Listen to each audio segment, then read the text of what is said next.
Jihan was a hard-working single mother with a 13-year-old son named Landon. Every day, she would rush home from her office job, quickly prepare dinner, and then settle down on the couch to watch her favorite Korean dramas on Netflix. Meanwhile, Landon would retreat to his room, immersing himself in Japanese anime for hours on end. One evening, as Jihan was about to start her nightly TV routine, she realized she hadn't seen Landon since dinner.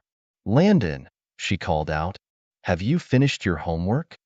"Yeah, Mom," came the muffled reply from behind his closed door.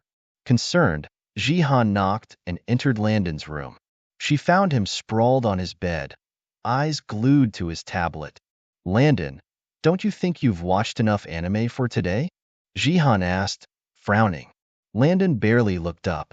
"Just one more episode, Mom. It's getting really good." Jihan sighed. "You've been watching for hours. Why don't you read a book instead?" This time, Landon did look up, his expression a mix of frustration and defiance. "But Mom, you're always watching your dramas. How come you get to watch TV all night, but I can't?" Jihan felt a twinge of guilt, but pushed it aside. "That's different. I'm an adult, and I work hard all day. I need to relax." "I work hard at school too," Landon countered. "This is how I relax." Despite the logic in her son's argument, Jihan stood her ground. "From now on, you can only watch anime for 1 hour a day. After that, you need to read or do something more productive." Landon's face fell. "That's not fair," he protested. "Life isn't always fair," Jihan said firmly. "Now, turn that off and find a book to read." Reluctantly, Landon complied, but the resentment was clear on his face. Over the next few days, tension grew between mother and son. Jihan enforced the new rule strictly, but she couldn't ignore the pointed looks Landon gave her when she settled in for her nightly drama marathons.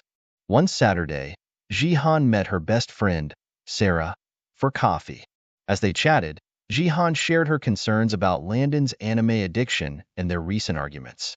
Sarah listened thoughtfully, then asked, "Jihan, how much TV do you watch yourself?" Jihan hesitated. "Well, quite a bit, I suppose. But I'm an adult, it's different." Sarah smiled gently. "Is it really that different? You know, there's a saying, children learn more from what you are than what you teach." Jihan frowned. "What do you mean?" "I mean that if you want Landon to read more and watch less TV, maybe you need to set an example," Sarah explained. "Actions speak louder than words, especially with kids." Jihan sat back, considering her friend's words. "You might be right," she admitted, "but it's not easy to break a habit." "Of course not," Sarah agreed. "But think about the long-term benefits for both you and Landon. Why don't you try setting a limit for yourself too? Maybe watch one episode of your drama, then read for the rest of the evening. Do it for 2 weeks and see what happens." That night, when Jihan got home, she called Landon into the living room. "Landon, I've been thinking about our agreement," she began. "I realize it's not fair for me to ask you to limit your screen time when I'm not doing the same. So, I'm going to make a change too." Landon looked skeptical. "What kind of change?" "From now on, I'll only watch one episode of my drama each night. After that, I'll read a book. And you can watch anime for 1 hour, then you need to read too. We'll both do this for 2 weeks. What do you think?" Landon considered this for a moment. "I guess that's fairer," he said slowly. "But why the change?" Jihan smiled. "Because I want us both to develop better habits. And I realize I need to set a good example."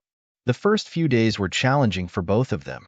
Jihan found herself constantly reaching for the remote after her one episode, while Landon kept glancing longingly at his tablet after his hour was up. One evening, about a week into their experiment, Jihan noticed Landon peering at her book.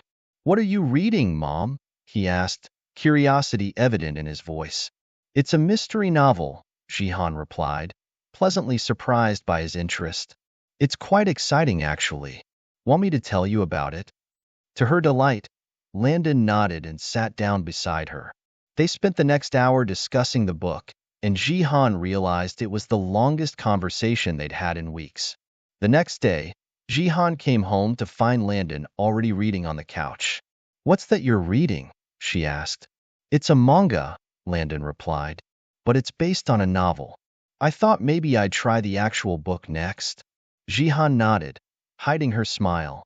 That sounds like a great idea. As the second week progressed, Jihan noticed more changes. She was sleeping better without the late-night TV sessions. She felt more relaxed and focused at work. And most importantly, her relationship with Landon was improving. They started talking more, sharing stories about their days, and discussing the books they were reading. Landon even asked if they could visit the bookstore together on the weekend. On the last day of their 2-week experiment, Jihan and Landon sat together on the couch, each with a book in hand. Landon looked up at his mother. Mom, he said, I'm sorry I got so angry when you first told me to limit my anime time. I didn't understand why it was important. Jihan smiled. I'm sorry too, Landon. I shouldn't have made rules for you that I wasn't following myself. I forgot how much I loved reading until I gave it a chance again. Landon nodded.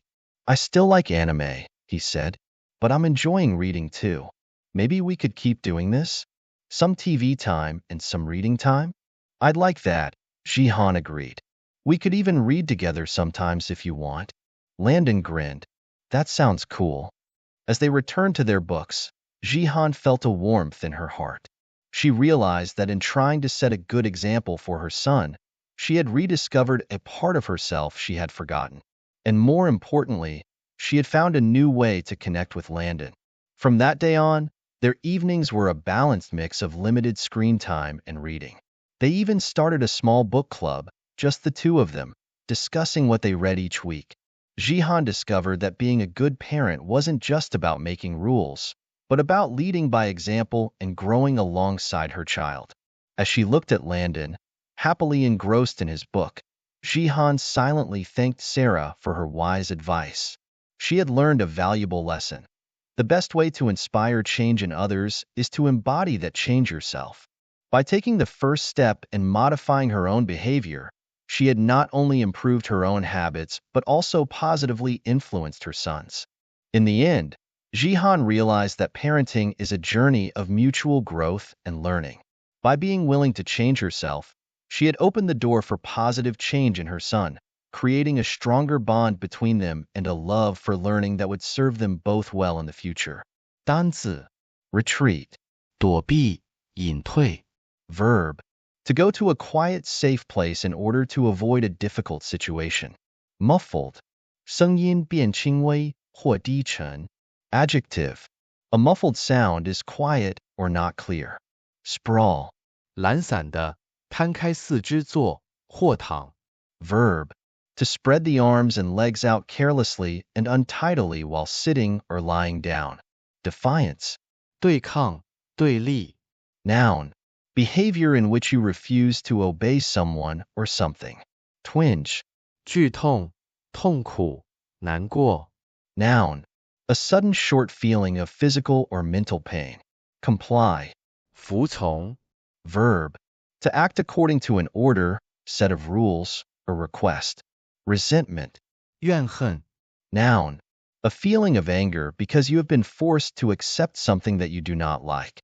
Remote control, also remote, 遥控器 noun a piece of equipment that you hold in your hand and use to control a television, DVD player, etc. Engross 使全神贯注。 verb if something engrosses you, it is so interesting that you give it all your attention. Embody 具体表现、体现。 verb to represent a quality or an idea exactly. Counter 反驳 verb to react to something with an opposing opinion or action, or to defend yourself against something.